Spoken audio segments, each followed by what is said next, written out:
Comparatively better salary തരുന്ന വളരെ attractive ആയിട്ടുള്ള ലൈഫ് സ്റ്റൈലുള്ള അതുപോലെ തന്നെ കമ്പയർ ചെയ്യുമ്പോൾ ലോ ടാക്സ് ഉള്ള ഒരു കൺട്രിയാണ് ഓസ്ട്രേലിയ. എല്ലാവരുടെയും one of the dream countries എന്ന് തന്നെ പറയാം ഓസ്ട്രേലിയ. സോ ഇവിടെ ഒരു ജോലി കിട്ടി ഇങ്ങോട്ട് മൈഗ്രേറ്റ് ചെയ്ത് വരുന്നതിന് നമുക്ക് ബേസിക് ആയിട്ട് വേണ്ട ഒന്നാണ് വളരെ സ്ട്രോങ് ആയിട്ടുള്ള ഒരു CV. സോ എങ്ങനെ ഒരു നല്ല ഓസ്ട്രേലിയൻ സ്റ്റാൻഡേർഡിലുള്ള ഒരു CV എഴുതാം എന്ന ടോപ്പിക്കിനെ പറ്റി നമുക്ക് കുറച്ച് കാര്യങ്ങൾ സംസാരിക്കാൻ വേണ്ടിയാണ് നമ്മളിന്ന് വന്നിരിക്കുന്നത്. എല്ലാവർക്കും ടാസി 360യുടെ പുതിയൊരു വീഡിയോയിലേക്ക് സ്വാഗതം. വീഡിയോ തുടങ്ങുന്നതിന് മുമ്പ് ഞാനൊരു കൂട്ടം കാണിച്ചു തരാം. അവിടെ ഇരിക്കുന്ന അവരെ കണ്ടോ? ഇവർ കങ്കറൂസിൻ്റെ ഗ്രൂപ്പിൽ ഫാമിലിയിൽ പെട്ട ഒന്നാണ്, പക്ഷെ വലബീസ് എന്നാണ് ഇവരെ പറയുന്നത്. കങ്കറൂസ് എന്ന് പറയുന്നത് ഭയങ്കര വലിയ സൈസാണ്. അവർ 150 പൗണ്ട് വരെ വെയ് ചെയ്യുന്ന ആനിമൽസ് ആണ്. പക്ഷേ ഇവർ 45 പൗണ്ട്സ് വരെ വെയിറ്റ് വരത്തുള്ളൂ. ഇവർ സെയിം ഗ്രൂപ്പാണ്, ഇവർക്കും സെയിം ഫീച്ചേഴ്സ് ആണ് ഉള്ളത്. അവർ പോകുന്ന പോലെ തന്നെ ചാടി ചാടിയാണ് നടക്കുന്നത്. ഇവർക്കും പൗച്ചും കാര്യങ്ങളൊക്കെ ഉണ്ട്. ഇതൊരു ഓപ്പൺ പാർക്കാണ്. അപ്പം ഇവിടെ എപ്പോഴും ആളുകൾ ഇങ്ങനെ വരുന്നത് കൊണ്ട് തന്നെ ഇവർക്ക് വലിയ പേടിയില്ല. നമ്മുടെ അടുത്ത് വരാറുണ്ട്.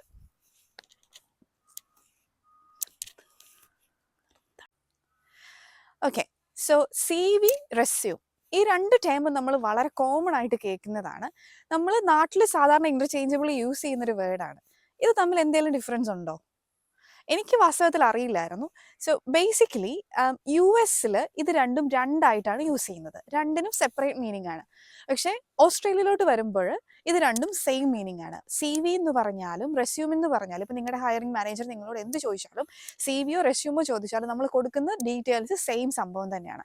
സോ അത് ഓർത്ത് വറി ചെയ്യേണ്ട, രണ്ടും സെയിം ആണ് ഓസ്ട്രേലിയൻ സ്റ്റാൻഡേർഡിൽ. എത്ര ലെങ്ത് വേണം നിങ്ങളുടെ CVക്ക്? യൂഷ്വലി നമ്മൾ നാട്ടിലൊക്കെ എഴുതുന്നത് 1 to 2 പേജസിലാണ്. സോ ഓസ്ട്രേലിയൻ സ്റ്റാൻഡേർഡ് അല്ല, വേണ്ട, ആദ്യം US സ്റ്റാൻഡേർഡ് പറയാം. US സ്റ്റാൻഡേർഡ് എന്ന് പറയുന്നത് സിംഗിൾ പേജ് CV ആണ്. അവർ പ്രിഫർ ചെയ്യുന്നത് ഒറ്റ പേജാണ്. വേറെ ഇവിടെ അവർ ലെങ്തി ആവുന്നതനുസരിച്ച് അവർ കൂടുതൽ ഹാപ്പിയാണ്, നിങ്ങളുടെ ഹയറിംഗ് മാനേജർ അല്ലെങ്കിൽ റിക്രൂട്ട് ചെയ്യുന്ന ഏജൻസീസ്. സോ ഇവർ പറയുന്നത് അപ് ടു 2 to 3 പേജസ് വരെ അവർ ഹാപ്പിയാണ്. ഇപ്പം നിങ്ങളൊരു ന്യൂ ഗ്രാഡ് ആണെന്ന് വിചാരിക്കും, നിങ്ങൾ പഠിച്ചിറങ്ങിയതേ ഉള്ളൂ, നിങ്ങൾക്ക് ഒത്തിരി എക്സ്പീരിയൻസ് ഒന്നും ഇല്ല. അങ്ങനത്തെ ഒരാൾക്കൊരു 2 പേജസ് മതിയാവും. വേറെ നിങ്ങൾക്ക് ഒരുപാട് വർഷത്തെ എക്സ്പീരിയൻസ് ഉണ്ട്, നിങ്ങൾക്ക് ഒരുപാട് പ്രൊഫഷണൽ അച്ചീവ്മെൻറ്റ്സ് ഒക്കെ ഉള്ള ആളുകളാണെങ്കിൽ 3 to 4 പേജസ് വരെ അവർ അക്സെപ്റ്റ് ചെയ്യും. ഇനി ലാംഗ്വേജിൻ്റെ കാര്യം, ഇപ്പം നമ്മൾ യൂസ് ചെയ്യുന്നത് ഇംഗ്ലീഷ് തന്നെയാണ്, എല്ലാവർക്കും അറിയാം. പക്ഷേ ഒരു ഡിഫറൻസ് ഉള്ളത് ഓസ്ട്രേലിയൻ ഇംഗ്ലീഷ് വേണം നിങ്ങൾ യൂസ് ചെയ്യാൻ. അതായത് നിങ്ങളുടെ സ്പെല്ലിങ്ങുകൾ, വേർഡ്സിൻ്റെ സ്പെല്ലിങ്സ് ഒക്കെ കറക്റ്റ് ആയിരിക്കണം. അത് ഓസ്ട്രേലിയൻ ഇംഗ്ലീഷ് ആയിരിക്കണം. അതെന്താണെന്ന് വെച്ചാൽ ഇപ്പോൾ ഡൗട്ട് ഉണ്ടായിരിക്കും. ഞാൻ എക്സാമ്പിൾ ഞാൻ പറയാം. ഇപ്പം ഫോർ എക്സാമ്പിൾ നമ്മുടെ വാക്കുകൾ ഓർഗനൈസേഷൻ അല്ലെങ്കിൽ ഇൻഡസ്ട്രിയലൈസേഷൻ. സോ ഈ വേർഡ്സിനൊക്കെ നമ്മൾ മാറ്റി യൂസ് ചെയ്യുന്ന ഒരു സ്പെല്ലിംഗ് ആണ് എസ്സും ഇസഡും. സോ ഓസ്ട്രേലിയൻ സ്റ്റാൻഡേർഡ് അനുസരിച്ചുള്ള സ്പെല്ലിങ്ങുകൾ മാത്രമേ നിങ്ങൾ യൂസ് ചെയ്യാവൂ. ഇപ്പം ചിലയിടത്ത് ബ്രിട്ടീഷ് വേർഡ്സ് ഉണ്ട്, അതല്ലെങ്കിൽ അമേരിക്കൻ ഇംഗ്ലീഷ് ഉണ്ട്, ബ്രിട്ടീഷ് ഇംഗ്ലീഷ് ഉണ്ട്. സോ ഓസ്ട്രേലിയൻ ഇംഗ്ലീഷ് അക്സെപ്റ്റ് ചെയ്യുന്ന സ്പെല്ലിങ്ങുകളാണോ എന്ന് ചെക്ക് ചെയ്തതിന് ശേഷം മാത്രമേ നിങ്ങൾ നിങ്ങളുടെ CVയിൽ അവ ആഡ് ചെയ്യാവൂ. അടുത്ത ക്വസ്റ്റ്യൻ, ഫോട്ടോ വെക്കണോ വേണ്ടയോ? നമ്മൾ സാധാരണയായിട്ട് ചെയ്തു വരുന്ന ഒരു രീതി, നാട്ടിലെ രീതി എന്ന് പറയുന്നത് CVയിൽ നല്ല കളർ ഫോട്ടോ ചിരിച്ചുകൊണ്ടിരിക്കുന്ന നമ്മൾ വെക്കാറുണ്ട്.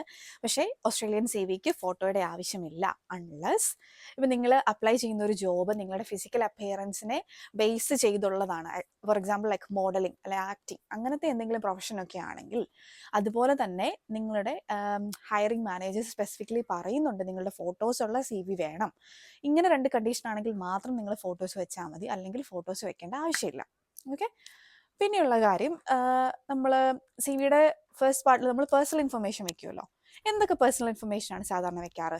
നമ്മൾ നാട്ടിൽ വെക്കുന്നത്, യൂഷ്വലി വെക്കുന്നത് ഞാൻ കണ്ടിട്ടുണ്ട് പലരും വെച്ച്, പേര്, നെയിം, ഏജ്, സെക്സ്, പിന്നെ മറൈറ്റൽ സ്റ്റാറ്റസ്, പിന്നെ നിങ്ങളുടെ ഹൈറ്റ്, വെയ്റ്റ്, പിന്നെ നിങ്ങളുടെ നാഷണാലിറ്റി, അങ്ങനത്തെ കാര്യങ്ങളൊക്കെ. സോ കൃത്യമായിട്ട് പറഞ്ഞാൽ ഇവിടെ വേണ്ട കാര്യങ്ങൾ, നിങ്ങളുടെ പേര് വേണം, അഡ്രസ്സ് വേണം, കോൺടാക്ട് ഇൻഫർമേഷൻ, അതായത് ഒന്നെങ്കിൽ ഫോൺ നമ്പർ അല്ലെങ്കിൽ ഇമെയിൽ അഡ്രസ്സ്. ഇത്രയും ഡീറ്റെയിൽസ് മാത്രമേ വെക്കാവൂ, വേറൊന്നും വെക്കരുത്.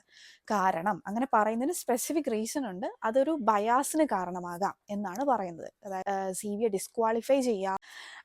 ആപ്ലിക്കൻ ട്രാക്കിംഗ് സിസ്റ്റം കേട്ടിട്ടുണ്ടോ ഇതിനു മുന്നേ? ഈ ആപ്ലിക്കൻ ട്രാക്കിംഗ് സിസ്റ്റം എന്ന് പറയുന്നത്, സോ ഇപ്പം നമ്മൾ ഒരു CV സബ്മിറ്റ് ചെയ്തു. നമ്മുടെയൊക്കെ വിചാരം, അല്ലെങ്കിൽ എൻ്റെ വിചാരം എന്താണെന്ന് വെച്ചാൽ, ഇവരെങ്ങനെ CV അസസ് ചെയ്യുന്നതെന്ന് വെച്ചാൽ, ഞാൻ ഓർത്തുകൊണ്ടിരുന്ന ഓരോ മാനേജർമാർ വരുന്ന എല്ലാ CVയും ഇങ്ങനെ വായിക്കുമെന്നായിരുന്നു. പക്ഷെ അങ്ങനെയല്ല. നമ്മൾ സബ്മിറ്റ് ചെയ്യുന്ന CV അവർ ഈ ആപ്ലിക്കൻ ട്രാക്കിംഗ് സിസ്റ്റം ATS എന്ന് പറഞ്ഞ സിസ്റ്റത്തിലോട്ട് അവർ അപ്ലോഡ് ചെയ്യും. ആ സിസ്റ്റം ഇത് സ്കാൻ ചെയ്യും. അപ്പം സ്കാൻ ചെയ്യണമെങ്കിൽ നമ്മുടെ CV ഒരു സ്റ്റാൻഡേർഡ് കീപ്പ് ചെയ്യണം. സോ അവർ പറയുന്നത് ഈ സിസ്റ്റത്തിന് ട്രാക്ക് ചെയ്യാൻ പറ്റുന്ന സൈസിലും ഫോണ്ടിലുമുള്ള വേർഡ്സും മാത്രമേ അവർ വായിക്കുള്ളൂ, ആ സിസ്റ്റം സ്കാൻ ചെയ്യത്തുള്ളൂ. അപ്പം നമ്മൾ എല്ലാ ഫോണ്ടിലും എഴുതിയാൽ അത് അക്സെപ്റ്റ് ചെയ്യൂല. അവർ അക്സെപ്റ്റ് ചെയ്യുന്ന ഫോൺസ് ഏതൊക്കെയാണെന്ന് ചോദിച്ചാൽ കാലിബ്രി അല്ലെങ്കിൽ ഏരിയൽ, ഈ 2 ഫോൺസ് ആണ് അവർ പ്രിഫർ ചെയ്യുന്നത്. അതുപോലെ ഫോൺ സൈസ് എന്ന് പറയുന്നത് 11, അതാണ് ഐഡിയൽ സൈസ് ആയിട്ട് പറയുന്നത്. ഇനി ഈ കീ വേർഡ്സ് എന്ന് പറയുന്ന ഒരു സംഭവമുണ്ട്, കീ വേർഡ്സിന്റെ നമ്പർ. സോ ഇപ്പം നമ്മുടെ CV-യിൽ ഇവർ ഈ നമ്മുടെ എംപ്ലോയേഴ്സ് അവരുടെ മനസ്സിൽ ഒരു ലിസ്റ്റ് ഓഫ് കീവേഡ്സ് ഉണ്ടായിരിക്കും. ആ കീവേഡ്സ് എന്തോരം നമ്മുടെ CV-യിലുണ്ടോ, എത്ര കൂടുതലുണ്ടോ അതനുസരിച്ച് നമുക്ക് കീവേഡിന്റെ സ്കോർ കൂടും. ആ കീവേഡിന്റെ സ്കോർ കൂടുന്നതനുസരിച്ച് നമുക്കൊരു ജോലി കിട്ടാനുള്ള, അല്ലെങ്കിൽ നമ്മുടെ CV അക്സെപ്റ്റ് ചെയ്യാനുള്ള ചാൻസ് കൂടുതലാണ്. എന്തൊക്കെയാണ് കീവേഡ്സ് എന്ന് ഞാൻ പറയാം. നമ്മുടെ ജോലിക്ക് അവരിടുന്നൊരു, നമ്മുടെ ജോബ് പോർട്ടലിൽ ഇടുന്നൊരു അഡ്വർടൈസ്മെന്റ് ഉണ്ടല്ലോ, അപ്പോൾ അതിനകത്ത് നമുക്ക് കാണാൻ പറ്റും ജോബ് ഡിസ്ക്രിപ്ഷൻ അല്ലെങ്കിൽ ജോബ് റെസ്പോൺസിബിലിറ്റീസ്. നമ്മൾ CV പ്രിപ്പയർ ചെയ്യുന്നതിന് മുന്നേ തന്നെ ഈ ജോബ് ഡിസ്ക്രിപ്ഷനും നമ്മുടെ കീ റെസ്പോൺസിബിലിറ്റീസും കറക്റ്റായിട്ട് വായിക്കുക. എന്നിട്ട് നമ്മുടെ ജോബ് ഡിസ്ക്രിപ്ഷനുമായിട്ട് മാച്ച് ചെയ്യുന്ന, നമ്മുടെ റെസ്പോൺസിബിലിറ്റീസുമായിട്ട് മാച്ച് ചെയ്യുന്ന കീവേഡ്സിനെ കണ്ടുപിടിക്കുക. ആ കീവേഡ്സിനെ നമ്മുടെ റെസ്യൂമിക്കകത്ത് അല്ലെങ്കിൽ നമ്മുടെ CV-ക്കകത്ത് ഇൻക്ലൂഡ് ചെയ്യണം. അതായത് ഓരോ ജോലിക്കും ഓരോ സ്പെസിഫിക് ടേംസ് ആയിരിക്കും ഉള്ളത്. അപ്പോൾ ആ ശരിക്കും ഏറ്റവും എളുപ്പം എന്ന് പറയുന്നത് അവർ തന്നിരിക്കുന്ന ജോബ് ഡിസ്ക്രിപ്ഷനകത്തു നിന്നും കീവേഡ്സ് കണ്ടുപിടിച്ച് നമ്മുടെ CV-യിൽ അത് ഇൻക്ലൂഡ് ചെയ്യുക. അപ്പം ഇവർ CV സ്കാൻ ചെയ്യുന്ന സമയത്ത് ഈ കീവേഡ്സ് കൂടുതൽ കിട്ടുകയും നമ്മുടെ കീവേഡിന്റെ സ്കോർ കൂടുകയും അങ്ങനെ നമുക്ക് നമ്മുടെ CV അക്സെപ്റ്റ് ചെയ്യാനുള്ള ചാൻസ് കൂടുകയും ചെയ്യുന്നു. പിന്നെ ചെയ്യാവുന്ന ഒരു കാര്യം, നമുക്ക് കുറച്ച് പവർ വേർബ്സ് യൂസ് ചെയ്യാം. അതായത് പവർ വേർബ്സ് എന്ന് ഉദ്ദേശിക്കുന്നത് നമ്മുടെ CV-യുടെ സ്ട്രെങ്ത് കൂട്ടുന്ന വാക്കുകളുണ്ട്. അതായത് ഫോർ എക്സാമ്പിൾ, ഇപ്പം നിങ്ങളുടെ പ്രൊഫഷനിൽ ഇന്ന കാര്യങ്ങൾ നിങ്ങൾ നേടിയെടുത്തു, അതായത് നിങ്ങൾ അച്ചീവ് ചെയ്തിട്ടുണ്ട്, അല്ലെങ്കിൽ നിങ്ങളൊരു സംഭവം നിങ്ങൾ സ്വയം മാനുഫാക്ചർ ചെയ്തെടുത്തിട്ടുണ്ട്. വേറെന്താ പറയുക, അതുപോലെ നിങ്ങൾ എന്തെങ്കിലും ബിൽഡ് ചെയ്തിട്ടുണ്ട്, അല്ലെങ്കിൽ ഡെവലപ്പ് ചെയ്തിട്ടുണ്ട്, അതല്ലെങ്കിൽ ഡിസൈൻ ചെയ്തിട്ടുണ്ട്. ഈ വേർഡ്സിനൊക്കെ കുറച്ചും കൂടെ സ്ട്രെങ്ത് കൂടുതലാണ്. അപ്പം നമ്മുടെ CV കുറച്ചുകൂടെ സ്ട്രോങ് ആയിട്ട് മാറും. ഫോണ്ടിന്റെ കൂടെ പോകുന്ന ഒരു കാര്യം കൂടെ ഉണ്ട്. നമ്മൾ മാർജിൻ വെക്കുമ്പം 1 ഇഞ്ച് 4 സൈഡിലും 1 ഇഞ്ച് സ്പേസ് കൊടുക്കുക. അതുപോലെ തന്നെ നമ്മൾ എഴുതുന്ന സെന്റൻസുകൾ തമ്മിലുള്ള ഗ്യാപ്പ്, ലൈൻ തമ്മിലുള്ള ഗ്യാപ്പ് സിംഗിൾ ലൈൻ സ്പേസിംഗ് ആണ് പ്രിഫർ ചെയ്യുന്നത്. മാക്സിമം 1.5. ഓക്കെ, ഇനി എന്തൊക്കെയാണ് സ്റ്റെപ്സ് എന്ന് നോക്കാം. അതായത് സ്റ്റെപ്സ് അല്ലെങ്കിൽ പാർട്സ് ഓഫ് എ CV ഏതൊക്കെ വേണം. സോ ഞാൻ ഈ പറയുന്നത് നിങ്ങളൊരു ഗൈഡായിട്ട് മാത്രമേ കൺസിഡർ ചെയ്യാവുള്ളൂ, അല്ലാതെ ഒരു എക്സാക്ട് ഫോമാറ്റ് ഒന്നും അല്ല. പക്ഷേ കൂടുതൽ റെക്കമെൻഡ് ചെയ്യുന്നൊരു ഫോമാറ്റ് ഇതാണ്, അതുകൊണ്ടാണ് നമ്മൾ ഈ രീതി പറയുന്നത്. സോ അതിൻ്റെ ഫസ്റ്റ് പാർട്ട് അല്ലെങ്കിൽ ഒരു ഹെഡിങ് പോലെ നമ്മൾ പറയുന്നത് ഒരു ചെറിയ പ്രൊഫഷണൽ സമ്മറി അല്ലെങ്കിൽ നിങ്ങളുടെ ഒരു കരിയർ സമ്മറി. അതെന്താണെന്ന് വെച്ചാൽ വളരെ ഷോർട്ടായിട്ടുള്ള ഒരു 2 to 3 സെൻറ്റൻസിൽ നമുക്ക് ഒതുക്കി എഴുതണം. അതെന്താന്ന് വെച്ചാൽ നിങ്ങളുടെ പ്രൊഫഷണലി എന്തൊക്കെ നിങ്ങൾക്ക് സ്കിൽസ് ഉണ്ട് അത് നമ്മൾ ഹൈലൈറ്റ് ചെയ്ത് കാണിക്കുകയാണ്. നിങ്ങളുടെ സ്കിൽസ് ഒക്കെ ഇതാണ്, നിങ്ങൾ ഇന്ന അച്ചീവ്മെൻറ്റ്സ് നേടിയിട്ടുള്ള ആളുകളാണ്. സോ നിങ്ങൾക്ക്, അല്ലെങ്കിൽ നിങ്ങളുടെ എയിം എന്താണ്, നിങ്ങളുടെ പ്രൊഫഷണൽ ഗോൾ എന്താണ്, ഈ വക കാര്യങ്ങളൊക്കെ ഉൾപ്പെടുത്തിക്കൊണ്ട് വളരെ ഒരു ഷോർട്ടായിട്ടുള്ള ഒരു ബ്രീഫ് ആയിട്ടുള്ള ഒരു സമ്മറി, നമ്മളൊരു ഹൈലൈറ്റ് കൊടുക്കുകയാണ്. ഞാൻ ഇന്നയാളാണ്, എനിക്ക് ഇന്ന എക്സ്പീരിയൻസ് ഉണ്ട്, ഞാൻ ഇന്ന കാര്യങ്ങൾ ചെയ്തു, ഇതാണ് എൻ്റെ ആഗ്രഹം, അല്ലെങ്കിൽ ഇതാണ് എൻ്റെ പ്ലാൻ, അല്ലെങ്കിൽ എൻ്റെ ഗോൾ. ഇത്രയും കാര്യങ്ങൾ ഉൾപ്പെടുത്തിക്കൊണ്ടൊരു ബ്രീഫ് സമ്മറിയാണ് ഫസ്റ്റ് പാർട്ട് വരുന്നത്.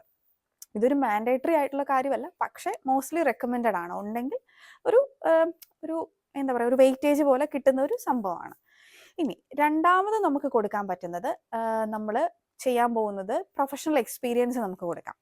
സോ പ്രൊഫഷണൽ എക്സ്പീരിയൻസ് എന്ന് പറയുന്നത് ഇവർ പ്രിഫർ ചെയ്യുന്ന ഓർഡർ നമുക്ക് 2 രീതിയിൽ എഴുതാം. നമ്മുടെ ഏറ്റവും ആദ്യത്തെ എക്സ്പീരിയൻസ് ആദ്യം കൊടുക്കാം, അതല്ലെങ്കിൽ ഏറ്റവും ലേറ്റസ്റ്റ് എക്സ്പീരിയൻസ് കൊടുക്കാം. സോ ഇവിടെ പ്രിഫർ ചെയ്യുന്ന രീതി റിവേഴ്സ് ക്രോണോളജിക്കൽ ഓർഡർ, അതായത് ഏറ്റവും ലേറ്റസ്റ്റ് ആയിട്ടുള്ള എക്സ്പീരിയൻസ് നമ്മൾ ഏറ്റവും ആദ്യം കൊടുക്കുന്നു. ഇപ്പം 2025-ലാണല്ലോ നമ്മൾ, അപ്പോൾ നമ്മൾ 2024 to 2025 വരെ നമ്മൾ ചെയ്ത എക്സ്പീരിയൻസ്, അതായത് ഏറ്റവും ലേറ്റസ്റ്റ് ആയിട്ടുള്ള എക്സ്പീരിയൻസ് നമ്മൾ ഫസ്റ്റ് കൊടുക്കുന്നു, പിന്നെ പുറകോട്ട് പോകുന്നു.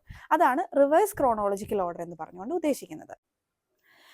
പ്രൊഫഷണൽ എക്സ്പീരിയൻസ് കൊടുക്കുമ്പം നമുക്ക് ആദ്യം നമ്മുടെ ജോബ് ടൈറ്റിൽ കൊടുക്കാം. ജോബ് ടൈറ്റിൽ കൊടുത്തു കഴിഞ്ഞ് കമ്പനിയുടെ നെയിം, കമ്പനിയുടെ ലൊക്കേഷൻ, അതുപോലെ തന്നെ നിങ്ങൾ വർക്ക് ചെയ്ത ഡേറ്റ് പ്രിഫർ ചെയ്യുന്നത് പറ്റുമെങ്കിൽ നിങ്ങൾക്ക് ഡേറ്റ് കൊടുക്കാം, ഇല്ലെങ്കിൽ അറ്റ്ലീസ്റ്റ് നമ്മുടെ സ്റ്റാർട്ടിംഗ് മന്തും എൻഡിങ് മന്തും അതിനകത്ത് ഉണ്ടായിരിക്കണം. പിന്നെ ഓരോ ജോബിൻ്റെ കൂടെ നിങ്ങൾ എന്തായിരുന്നു നിങ്ങളുടെ കീ റെസ്പോൺസിബിലിറ്റീസ്, അല്ലെങ്കിൽ നിങ്ങൾ എന്താണ് അവിടെ ചെയ്തുകൊണ്ടിരുന്നത് എന്ന് നമുക്ക് ആഡ് ചെയ്യാൻ പറ്റും. സോ ബുള്ളറ്റ് പോയിന്റ്സ് ഇട്ട് തന്നെ ആഡ് ചെയ്യാം. മാക്സിമം 7 ബുള്ളറ്റ്സ് വരെ കൊടുത്താൽ മതി. അത് കൂടുതലായാലും ഒരുപാട് ലെങ്തി ആയി പോകും. അടുത്ത പാർട്ട് നമുക്ക് എഡ്യൂക്കേഷനിലോട്ട് പോകാം. നമ്മുടെ ക്വാളിഫിക്കേഷൻസ് അല്ലെങ്കിൽ എഡ്യൂക്കേഷൻ, അതും അവർ പ്രിഫർ ചെയ്യുന്നത് റിവേഴ്സ് ക്രോണോളജിക്കലി തന്നെയാണ്, പുറകോട്ട് തന്നെയാണ് അവർ പ്രിഫർ ചെയ്യുന്നത്. അതിനകത്ത് നമുക്ക് കൊടുക്കാവുന്നത് നമ്മുടെ നെയിം ഓഫ് ഇൻസ്റ്റിറ്റ്യൂഷൻ, അതുപോലെ തന്നെ നമ്മുടെ ഡേറ്റ് എന്നാണ് നമ്മൾ അത് അറ്റൻഡ് ചെയ്തത് അല്ലെങ്കിൽ കംപ്ലീറ്റ് ചെയ്തത് എന്നാണ്, ഏത് അവാർഡാണ് നിങ്ങൾക്ക് കിട്ടിയത്, അല്ലെങ്കിൽ എന്ത് കോഴ്സാണ് നിങ്ങൾ ചെയ്തത്, എന്തെങ്കിലും സ്പെഷ്യാലിറ്റീസ് ഉണ്ടായിരുന്നോ, അങ്ങനത്തെ കാര്യങ്ങളും എഡ്യൂക്കേഷനകത്ത് ആഡ് ചെയ്യാം. അടുത്ത പാർട്ടായിട്ട് നമുക്ക് കൊടുക്കാവുന്നത് നമ്മുടെ സ്കിൽസ് കൊടുക്കാം. സ്കിൽസ് നമുക്ക് 2 ടൈപ്പിൽ കൊടുക്കാം. പ്രൊഫഷണൽ സ്കിൽസും ഉണ്ട്, നമുക്ക് ടെക്നിക്കൽ സ്കിൽസും ഉണ്ട്. സോ പ്രൊഫഷണൽ സ്കിൽ എന്ന് ഉദ്ദേശിക്കുന്നത് നമ്മുടെ സോഫ്റ്റ് സ്കിൽസ് ആണ്. അതായത് നമുക്ക് എല്ലാവർക്കും വേണ്ട, ബേസിക്കലി എല്ലാ ജോലിക്കും വേണ്ട സ്കിൽസ്. അതായത് എന്ന് വെച്ചാൽ ടൈം മാനേജ്മെൻറ്റ്, അല്ലെങ്കിൽ കമ്മ്യൂണിക്കേഷൻ, അല്ലെങ്കിൽ ടീം വർക്ക്, അങ്ങനത്തെ കാര്യങ്ങളൊക്കെ ഉണ്ടല്ലോ, അതാണ് പ്രൊഫഷണൽ സ്കിൽസ്. അതുപോലെ തന്നെ നിങ്ങൾ ആഡ് ചെയ്യേണ്ട ഒന്നാണ് ടെക്നിക്കൽ സ്കിൽസ്. അതായത് നിങ്ങളുടെ ഫീൽഡുമായിട്ട് സ്പെസിഫിക്കലി ബന്ധപ്പെട്ടിട്ടുള്ള സ്കിൽസ് ഉണ്ടല്ലോ. ഇപ്പം നിങ്ങളൊരു IT ഫീൽഡിലുള്ള ആളാണെങ്കിൽ ഇപ്പം നിങ്ങൾക്ക് സോഫ്റ്റ്വെയർസ്, ഏതൊക്കെ സോഫ്റ്റ്വെയർസ് അറിയാം, ക്ലൗഡ്, അഡോബ്, അങ്ങനത്തെ കുറേ കാര്യങ്ങളൊക്കെ ഉണ്ടല്ലോ, അങ്ങനത്തെ ഏതൊക്കെ സോഫ്റ്റ്വെയർസ് അറിയാം, അങ്ങനെ നിങ്ങളുടെ ഫീൽഡുമായിട്ട് ബന്ധപ്പെട്ട് സ്പെസിഫിക്കലി നിങ്ങൾക്കുള്ള സ്കിൽസ് ഏതൊക്കെയാണ് അത് ആഡ് ചെയ്യാൻ പറ്റും. അതാണ് അടുത്ത പോർഷൻ. പിന്നെ വരുന്നത് ഈ നമുക്ക് വേണമെങ്കിൽ എഡ്യൂക്കേഷൻ്റെ കൂടെ തന്നെ അല്ലെങ്കിൽ സ്കിൽസിൻ്റെ താഴെ ആഡ് ചെയ്യാവുന്ന പറഞ്ഞാണ് പ്രൊഫഷണൽ അച്ചീവ്മെൻറ്റ്സ്. നിങ്ങൾ ഇപ്പം ഈ ജോലിയുടെ ഭാഗമായിട്ട് ഏതെങ്കിലും കോഴ്സ് നിങ്ങൾ എക്സ്ട്രാ ചെയ്തിട്ടുണ്ടോ, അല്ലെങ്കിൽ നിങ്ങൾ ഏതെങ്കിലും പ്രൊഫഷണൽ ബോഡിയിൽ മെമ്പർഷിപ്പ് എടുത്തിട്ടുണ്ടോ. ഇപ്പോൾ ഓസ്ട്രേലിയയിലുള്ള നഴ്സിംഗിൻ്റെ ആണെങ്കിൽ ANMF എന്ന് പറയുന്ന ഒരു ബോഡിയുണ്ട്. അതുപോലെ ഓരോ പ്രൊഫഷനും അവരുടേതായ പ്രൊഫഷണൽ ബോഡീസ് ഉണ്ടാവും. സോ അങ്ങനെ മെമ്പർഷിപ്പ് ഒക്കെ എടുത്തിട്ടുണ്ടെങ്കിൽ അതിനെ മെൻഷൻ ചെയ്യുകയാണെങ്കിൽ വീണ്ടും നിങ്ങൾക്കൊരു വെയിറ്റേജ് കിട്ടാൻ ചാൻസ് കൂടുതലാണ്. ഒരു കാര്യം കൂടെ പറയാനുണ്ട്, ഇതിൻ്റെ കൂടെ പോകുന്ന ഒന്നാണ് വോളണ്ടിയർ എക്സ്പീരിയൻസ്. ഇവർ വളരെ പ്രിഫർ ചെയ്യുന്ന ഒരു കാര്യമാണ്. ഇപ്പം നിങ്ങളുടെ വോളണ്ടിയർ ആയിട്ട് നിങ്ങൾ നിങ്ങളുടെ സെയിം പ്രൊഫഷനിൽ തന്നെ വർക്ക് ചെയ്തിട്ടുണ്ടെങ്കിൽ അതും ഒരു നമുക്ക് പറയുന്നത് എന്താ, ഒരു എക്സ്ട്രാ ബോണസ് തന്നെയാണ്. അതും നമുക്കിവിടെ ആഡ് ചെയ്യാൻ പറ്റും. നിങ്ങളുടെ സെയിം പ്രൊഫഷനിൽ നിങ്ങൾ വോളണ്ടിയർ ആയിട്ട് വർക്ക് ചെയ്തിട്ടുണ്ടെങ്കിൽ അതും നമുക്ക് CVയുടെ കൂടെ ആഡ് ചെയ്യാം. പിന്നെ വർക്ക് എക്സ്പീരിയൻസ് പറയുമ്പോൾ നിങ്ങൾക്ക് 10 വർഷത്തിൽ കൂടുതൽ എക്സ്പീരിയൻസ് ഉണ്ടെങ്കിൽ അത് മെൻഷൻ ചെയ്യേണ്ട കാര്യമില്ല. ഇനി നിങ്ങൾക്ക് ചെയ്യണം എന്നാണെങ്കിൽ നമുക്ക് ആഡ് ചെയ്യാവുന്ന ഒരു പോയിന്റ് ഉണ്ട്, full work experience will be available on request എന്ന് നമുക്ക് ഈ CVയിൽ ആഡ് ചെയ്താൽ മതി. കാരണം അതിൽ കൂടുതൽ പോകുമ്പോൾ നമ്മുടെ CV വീണ്ടും ലെങ്തി ആയി പോകാനുള്ള ചാൻസ് കൂടുതലാണ്. ഏറ്റവും ലാസ്റ്റായിട്ട് നമുക്ക് വെക്കാവുന്ന ഒരു സംഭവമാണ് റെഫറൻസ് മാൻഡേറ്ററി അല്ല, വെക്കുന്നത് കൊണ്ട് കുഴപ്പമില്ല. ഇപ്പം വെക്കാൻ താല്പര്യമില്ലെങ്കിൽ നമുക്ക് ഇങ്ങനെ ആഡ് ചെയ്യാം, റെഫറൻസ് അവൈലബിൾ അപ്പോൺ റിക്വസ്റ്റ് എന്ന് വെച്ചാൽ മതി. ഇനി നിങ്ങൾക്ക് റെഫറൻസ് കൊടുക്കണം എന്നാണെങ്കിൽ ചെയ്യാവുന്നത്, റെഫറൻസ് ചെയ്യുന്ന ആളുടെ റെഫറിയുടെ അല്ലെങ്കിൽ പേര് കൊടുക്കുക, അവരുടെ കമ്പനി നെയിം കൊടുക്കുക, അവരുടെ പൊസിഷൻ കൊടുക്കുക, കോൺടാക്ട് ഡീറ്റെയിൽസ്, ഏതൊരു ഇമെയിലോ മൊബൈൽ നമ്പർ. ഇപ്പം മൊബൈൽ നമ്പർ എല്ലാവരും പ്രിഫർ ചെയ്യണമെന്നില്ല, ചിലപ്പോൾ വർക്ക് മെയിൽ ആയിരിക്കും ആളുകൾ പ്രിഫർ ചെയ്യുക, ഏതാണ് പ്രിഫർ ചെയ്യുന്നത് അത് കൊടുക്കുക. അപ്പോൾ ഇത്രയാണ് ഒരു ജനറൽ ആയിട്ട് വരുന്ന ഇതിൻ്റെ ഒരു എന്താ പറയുക പാർട്സ് എന്ന് വേണം നമുക്ക് പറയാം CVയുടെ. ഞാൻ പറഞ്ഞ പോലെ തന്നെ ഇതൊരു ഗൈഡായിട്ട് മാത്രമേ നിങ്ങൾ കൺസിഡർ ചെയ്യാവുള്ളൂ, അല്ലാതെ ഇതൊരു ഐഡിയൽ മോഡലാണെന്ന് ഞാൻ പറഞ്ഞില്ല. പക്ഷേ ഇതാണൊരു ഓസ്ട്രേലിയൻ സ്റ്റാൻഡേർഡിലുള്ള ഒരു CVയുടെ രീതി. പിന്നെ ഒരു കാര്യം പറയാം, നമ്മളിപ്പോൾ CV അപ്ലോഡ് ചെയ്യുമ്പോൾ ശ്രദ്ധിക്കേണ്ട വളരെ ഇമ്പോർട്ടൻ്റ് ആയിട്ടുള്ള ഒരു കാര്യം, ഇപ്പം നിങ്ങൾ നമ്മുടെ വെബ്സൈറ്റ് ത്രൂ, ഇപ്പോൾ സീക്ക് ത്രൂ ആണ് നിങ്ങൾ ജോലിക്ക് അപ്ലൈ ചെയ്തതെന്ന് വിചാരിക്കുക. അപ്പോൾ അങ്ങനെ അപ്ലൈ ചെയ്തപ്പോൾ നമ്മൾ ഡയറക്റ്റ്ലി അവർ CV അപ്ലോഡ് ചെയ്യാൻ ചോദിക്കുന്നുണ്ട്. അങ്ങനെ അപ്ലോഡ് ചെയ്യാൻ പറയുന്നുണ്ടെങ്കിൽ ഒരിക്കലും PDF ഫോമാറ്റിൽ അപ്ലോഡ് ചെയ്യരുത്. അങ്ങനെ ഡയറക്റ്റ്ലി വെബ്സൈറ്റ് ത്രൂ ചെയ്യുകയാണെങ്കിൽ നിങ്ങൾ വേർഡ് ഡോക്യുമെൻറ്റിലോട്ട് കൺവേർട്ട് ചെയ്തിട്ട് മാത്രമേ അപ്ലോഡ് ചെയ്യാവുള്ളൂ. അതിൻ്റെ കാരണം എന്താണെന്ന് വെച്ചാൽ PDF ചെയ്യുമ്പം ഇടയ്ക്ക് വെച്ച് പേജൊക്കെ ബ്രേക്ക് ആയി പോകാൻ സാധ്യതയുണ്ട്. അപ്പോൾ വേർഡിലാണെങ്കിൽ ആ ഇഷ്യൂ വരത്തില്ല. ഇനിയിപ്പോൾ നിങ്ങൾ ഇമെയിൽ ചെയ്യുകയാണ് CV ചെയ്യുന്നതെങ്കിൽ നമുക്ക് PDF തന്നെ ചെയ്യാൻ പറ്റും. അപ്പോൾ ഇത്രയൊക്കെയാണ് CVയെ പറ്റി ജനറൽ ആയിട്ടുള്ള കാര്യങ്ങൾ, എനിക്കറിയാവുന്ന കാര്യങ്ങൾ. ഞാൻ നേരത്തെ പറഞ്ഞ പോലെ റെഫർ ചെയ്തൊക്കെ കണ്ടുപിടിച്ച കാര്യങ്ങളാണ്. അപ്പോൾ നിങ്ങൾക്കെല്ലാം ഉപകാരപ്രദമായി എന്ന് വിചാരിക്കുന്നു. നിങ്ങൾക്ക് ഹെൽപ്ഫുൾ ആണെങ്കിൽ എല്ലാവരും ഒന്ന് കമൻറ്റ് ചെയ്യണം കേട്ടോ.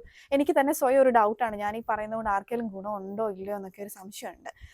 അതുകൊണ്ട് കമൻറ്റ് ചെയ്യാൻ മറക്കരുത്. തുടർന്നും വീഡിയോകൾ കാണുക. പുതിയ വീഡിയോകളായിട്ട് വീണ്ടും വരാം.